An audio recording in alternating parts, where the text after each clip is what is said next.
Dans l'évangile qu'on a en fin de semaine, Jésus, encore une fois, nous conte une parabole. Vous savez, la parabole, c'est toujours une histoire dans laquelle il y a un message pour nous. Alors, la parabole est très simple. On nous parle de 10 jeunes filles qui sont invitées à des noces et qui doivent sortir pendant la nuit pour aller rencontrer l'époux. Et on nous dit que les 5 filles qui sont insouciantes ont parti avec leur lampe, ils n'ont pas amené d'huile. Alors, ils se font prendre. Tandis que les prévoyantes, eux autres, ont amené de l'huile, ils vont pouvoir réussir à rencontrer l'époux. Tandis que les 5 insouciantes, ils vont manquer leur coup. Et quel est le message qu'on peut tirer pour nous de cette page d'Évangile, de cette parabole, de cette histoire inventée? Je pense que l'Évangile nous invite à être des gens prévoyants. Être prévoyant, c'est de dire ne pas perdre de vue le but ultime de notre vie. Et le but ultime de notre vie, c'est de réaliser le projet de Dieu sur nous. Bien entendu, dans cette parabole, on veut nous faire comprendre que des fois, on est prévoyant et des fois, on est insouciant. Mais on peut se demander, qu'est-ce que ça veut dire tout ça pour nous? Dans quelle situation on peut être des personnes insouciantes? Je suis insouciant quand j'avance dans la vie sans me demander quel est le vrai but de ma vie.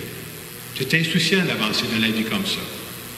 Je suis insouciant dans la vie quand je suis tellement renfermé sur moi-même là, que je ne vois même plus la personne à côté de moi avec qui je vis qui vit une tristesse. Je ne m'en rends même pas compte. Aïe aïe, je suis insouciant. Je suis insouciant quand j'avance dans la vie, que je laisse les circonstances ou les autres décider qu'est-ce que je veux faire de ma vie. Je suis aussi insouciant quand je ne vois plus les signes que Dieu m'envoie à travers la vie, parce que Dieu nous parle à travers la vie. Alors, bien entendu, l'Évangile nous invite à être des personnes prévoyantes. C'est quoi une personne prévoyante? C'est une personne qui est capable de répondre à la question suivante et que personne ne peut répondre à ma place. Qu'est-ce que je veux faire de ma vie? Et ça, ce n'est pas une question qu'on peut se poser une fois dans la vie, il faut se la répéter souvent, là, parce qu'à chaque étape, on avance. Qu'est-ce que je veux faire de ma vie? Ou encore, c'est quoi qui guide ma vie, moi? Il y a des gens qui sont guidés par l'argent, ça peut être d'autres choses. C'est quoi, moi? Qu'est-ce qui guide ma vie? Qu'est-ce qui conduit ma vie? C'est important de se rappeler ça, parce que si je ne me pose pas cette question-là, il y a d'autres choses qui vont guider ma vie. Il y a des gens qui sont guidés par la peur. Et présentement, vous savez qu'il y a beaucoup de gens qui sont guidés par la peur. C'est beau d'être prudent, mais ce n'est pas la peur qui va décider de ma vie. Il y a des gens qui sont guidés par l'opinion des autres. Ah, mais si je fais ça, les autres ne seront pas d'accord. Hey, est-ce que c'est les autres qui vont décider de ma vie? Ou des fois, ce qui guide ma vie, c'est le passé. Ben, j'ai toujours fait comme ça, je ne sais pas pourquoi je changerais. Aïe aïe! Dieu me donne la vie, me donne une nouvelle étape de vie, il faut que je demeure à son écoute. Donc, je dirais qu'être une personne prévoyante, c'est choisir de réaliser sa vie à partir de l'être unique que je suis. À partir de l'être unique que Dieu a créé. Dieu m'a créé unique. Je disais ça tantôt. Vous pouvez même avoir un sosie, là. La personne peut vous ressembler, mais vous êtes unique, même à côté de cette personne-là. Et pour être vraiment une personne unique, il faut apprendre à se connaître. Est-ce que je me connais réellement? Ça veut dire quoi, se connaître? Qu'est-ce que j'aime dans la vie, moi? Qu'est-ce qui me passionne dans la vie? C'est important de trouver ça. Qu'est-ce qui me passionne dans la vie? On n'a pas tous les mêmes passions, une chance. Hey, si tout le monde avait la même passion, il y a bien des choses qui ne se feraient pas dans notre monde, là. Hein? Une des choses qui nous aide à nous connaître aussi, par laquelle Dieu nous parle, pour trouver à quoi il nous appelle, c'est d'être capable d'identifier nos habiletés. Je ne sais pas, moi, il y a des personnes qui sont bonnes dans des colonnes de chiffres, allez-y. Il y a des personnes qui sont bonnes en cuisine. Moi, j'ai toujours pensé que Dieu ne m'appelle pas à ouvrir un restaurant. Je suis sûr que ce n'est pas ça qu'il m'appelle. Ce n'est pas mon domaine à moi. Il y a d'autres personnes qui sont bonnes dans les relations avec les autres. Une des façons de savoir aussi à quoi Dieu nous appelle, c'est de regarder nos expériences passées. Dans quoi j'ai travaillé, moi? Dans quoi je me suis impliqué? Ça dit quelque chose de moi, cela. nos expériences familiales, bonnes et mauvaises aussi, Dieu nous parle à travers ça. Et Dieu nous parle aussi à travers notre expérience spirituelle.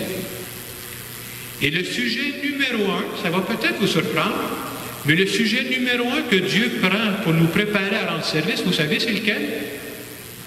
Par quoi Dieu passe pour nous préparer à rendre service plus tard? Le sujet numéro 1, Dieu passe par nos blessures passées. C'est surprenant, hein? Dieu ne gaspille jamais une blessure que j'ai rencontrée dans ma vie. Dieu dit, tu as été blessé à tel moment de ta vie, je vais m'en servir pour après ça faire du bien à travers toi. Je vous donne un exemple. Les blessures qui peuvent nous arriver dans la vie. On a tous des blessures. Je pense à une maman, par exemple, qui a eu la tristesse de perdre un enfant. Je ne sais pas si vous avez déjà rencontré des mamans qui ont perdu un enfant. C'est une grande tristesse. Quand tu es une mère, là, tu as toujours l'impression que toi, tu vas décéder avant tes enfants. Et quand ça arrive dans ta vie, là, c'est comme si tu avais les deux jambes, qu'on tient deux jambes. Ça fait tellement mal. Puis des fois, on dit, ouais, mais c'est une grosse blessure, ça ne sert à rien. Moi, j'ai vu en tout cas des mamans comme ça qui ont perdu des enfants, qui ont pu par après aider d'autres mamans qui ont vécu la même circonstance.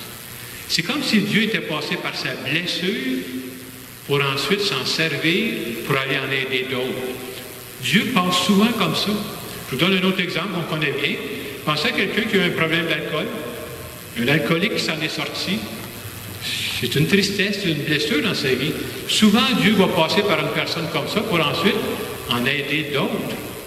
Et si on croit vraiment ça, que Dieu passe par nos expériences passées pour faire du bien, je pense que c'est une question, je vous inviterai à vous poser cette question-là cette semaine. Est-ce que je suis capable d'identifier dans ma vie des blessures? Des moments qui ont été difficiles dans ma vie, là. Puis est-ce que je crois à ça, que Dieu peut passer même par ces blessures-là pour en faire sortir du bien? Bien, des auteurs spirituels nous disent que c'est un des moyens privilégiés que Dieu prend pour faire du bien à travers nous. Et moi, cette semaine, quand je préparais cette homélie, je pensais à ça. Une des blessures que j'ai eues dans ma vie, moi là, c'est pas dramatique, mais des blessures, des fois, qui peuvent nous aider par après. Moi, j'ai eu à vivre le décès de mon père d'une façon difficile. Je vais vous dire pourquoi. Bon, on savait que mon père, dans les derniers mois de sa vie, avait le cancer. Et à un moment donné, il a fait des traitements de radiothérapie, des traitements de chimiothérapie. Et à un moment donné, le médecin a dit à mon père, M. Lamoureux, on ne sera pas capable de vous soigner. Donc, tous les derniers mois de la vie de mon père, on savait qu'il était pour mourir. Et comme c'est une personne avec qui j'étais prêt, moi, pendant les derniers mois de ma vie, j'ai jamais pu, de la vie de mon père, j'ai jamais pu le voir. J'ai jamais pu lui parler. C'est comme une tristesse parce que j'étudiais à Jérusalem à ce moment-là. Alors, j'étais aux études en Bible à Jérusalem. Puis la seule chose, à chaque jour, j'allais voir mes courriels. Ils vont-tu m'annoncer que c'est fini? Ils vont-tu m'annoncer que c'est fini? Alors, pour moi, c'était quelque chose que j'ai trouvé triste de vivre le décès d'un être cher à 12 heures d'avion de cette personne-là. Et quelqu'un va dire, ouais, c'est une expérience triste, mais ça ne te sert pas aujourd'hui, ton père ne reviendra pas. Non. Et je pense que quand on a passé par une expérience triste comme ça, moi, je crois que ça me sert aujourd'hui. Vous savez ce que je fais à peu près toutes les semaines de ma vie, moi? Je rencontre des familles qui ont perdu un être cher. Et comme j'ai souvent rencontré des familles qui viennent de perdre un être cher, à cause de ce que j'ai vécu, je comprends un peu mieux comment ils peuvent se sentir là, au bord du bureau. Là. Parce que moi, je l'ai vécu pendant des mois, cette affaire-là, d'être tiraillé. Là. Et de croire à ça, que Dieu se sert de toutes nos expériences passées, nos bonnes et même nos blessures, pour faire du bien ensuite. Alors, tout ça pour dire, c'est quoi être une personne prévoyante? C'est une personne qui a la conviction que Dieu nous a préparés pour les nouvelles étapes de notre vie. C'est pour ça qu'il faut demeurer à son écoute. Et en terminant cette homélie, j'aimerais justement faire une prière en notre nom à tous.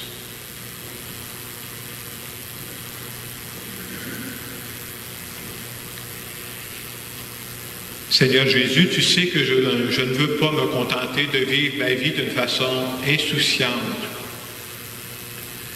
Tu m'as créé de façon unique et je veux apporter ma contribution unique dans ce monde. Je crois que toutes les expériences que tu m'as fait vivre jusqu'à maintenant, un peu partout dans ma vie, à travers toutes ces expériences-là, tu me préparais pour les besoins d'aujourd'hui. Je crois même que tu passes par mes blessures passées pour en faire ressortir du bien pour aujourd'hui. Et je veux te dire, Seigneur, que encore aujourd'hui, je veux faire équipe avec toi. Merci de me guider dans la vie. Amen. Et dans le moment de silence qui va suivre, je vous invite à essayer de penser à une expérience que vous avez vécue dans votre passé. Ça peut être une expérience positive ou ça peut être une blessure que vous avez vécue. Et essayez de penser, est-ce que ça se peut que Dieu se serve de cette expérience-là ou de cette blessure-là que j'ai vécue pour qu'aujourd'hui, je puisse faire du bien?